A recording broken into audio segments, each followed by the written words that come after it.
So today we're using burnt sienna, we're using yellow ochre, we've also got raw umber deep, Indian red and olive green. These are from the Kuretake range.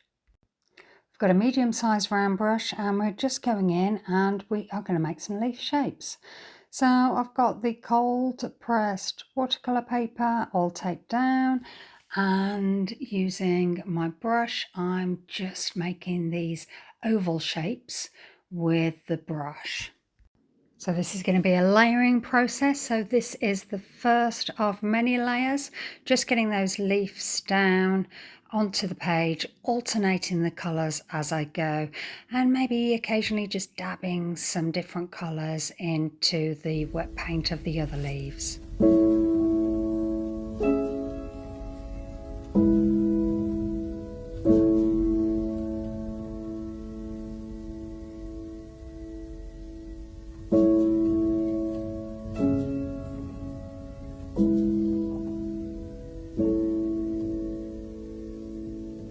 I find this to be a very therapeutic process, just being very careful, getting those leaves down onto the page. And once that is done, once you've done your first layer, you need to let that dry, and then we're going to go in for a second layer. So using the same colours, just painting over the top of the leaves that we've already done, and just going, we're trying to cover the whole page with colour, so looking at that negative space and covering it with leaf shapes.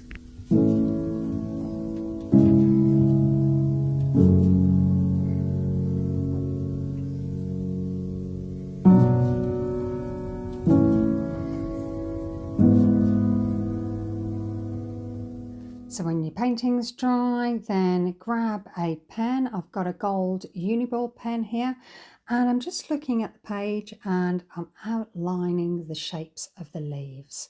So just defining those shapes so that when you look at the page you can see the individual leaves. Some are behind some leaves, some are at the front, and it's for you to make that decision which are what.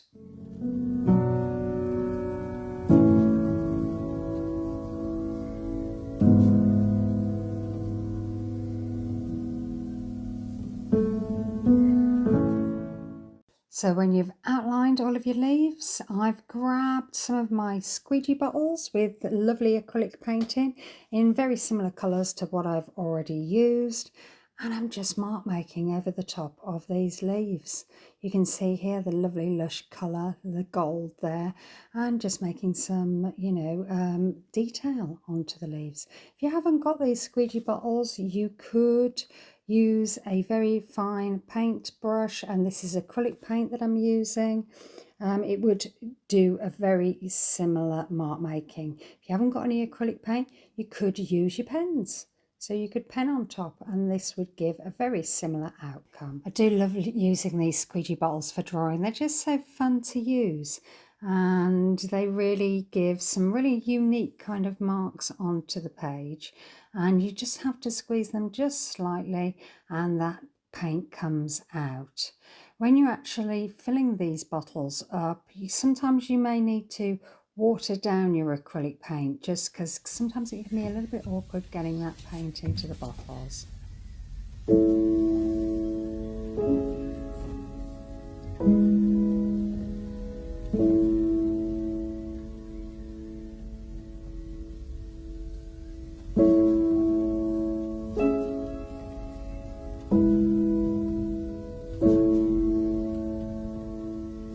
So you're building the picture as you go, and it's really fun to do. Love doing this kind of work, and it's very therapeutic, just in the moment, enjoying my time and just looking at the page and thinking, right, where can I put some marks?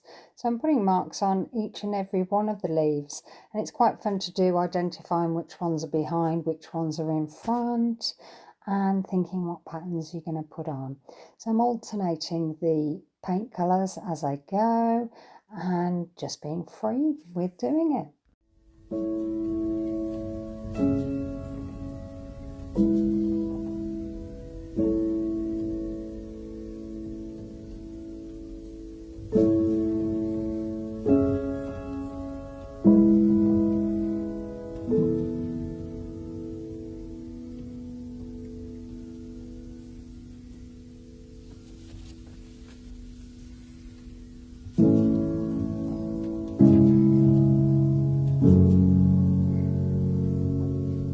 As you can see, this is just so easy to do. I hope you get to try. Maybe if you like this, you'll like and subscribe. Or maybe you'll leave me a comment. Let me know whether you're going to try this or what colours you've used or what your art journey's been about. I would love to hear from you and I'll come straight back to you. So just continuing with adding these lovely little marks and just going round now with a pen. Once all that lovely acrylic paint has dried, I've grabbed the Uniball gold pen and I'm also going to use a black fine liner and I'm just adding some more detail.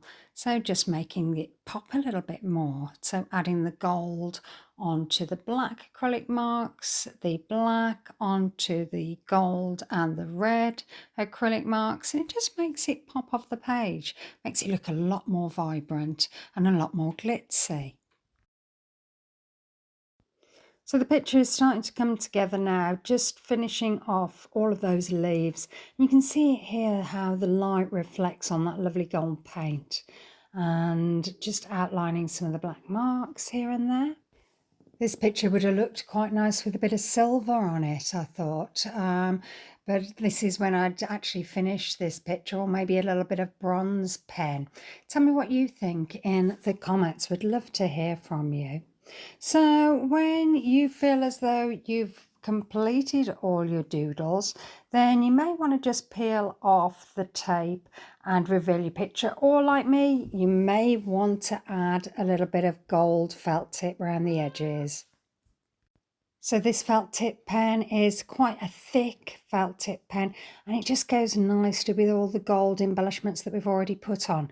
So just gently pushing it towards the tape there, and I've heated up the tape with my hairdryer and gently pulling away to reveal the lovely picture.